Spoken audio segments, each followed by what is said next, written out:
NT Ramarao గారి విగ్రహాన్ని పెట్టేటటువంటి అర్హత లేని మొదటి వ్యక్తి నారా చంద్రబాబు నాయుడు. ఆయన పెడితే ఎలా ఉండాలి తెలుసా? ఎన్టీ రామారావు విగ్రహం ఇలా ఉండి కొద్దిగా వంచి వెనక కత్తి కూడా పెట్టాలి, అప్పుడు బ్రహ్మాండంగా. చంద్రబాబు నాయుడు గారు పెట్టాలనుకుంటున్నటువంటి ఎన్టీ రామారావు గారి విగ్రహానికి ఎన్ని అడుగులు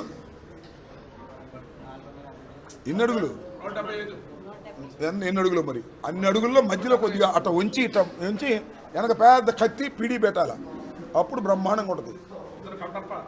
అన్ని దుర్మార్గమైనటువంటి చంద్రబాబు నాయుడికి అసలు అర్హత ఉందండి? వెన్నుపోటు పొడిచి చంద్రబాబు నాయుడు అధికారంలో ఎన్టీ రామారావు అధికారంలోకి దించేసి చెప్పులేసి, అలాంటి చంద్రబాబు నాయుడు గారికి అసలు ఎన్టీ రామారావు విగ్రహం పెట్టే అర్హత ఉందా? అది కూడా ప్రభుత్వ సొమ్ముతో పెడతారంట. మరి మా సంగతి దేవుడు ఎరుగు. జనసేన వాళ్ళు ఒప్పుకోవట్లా.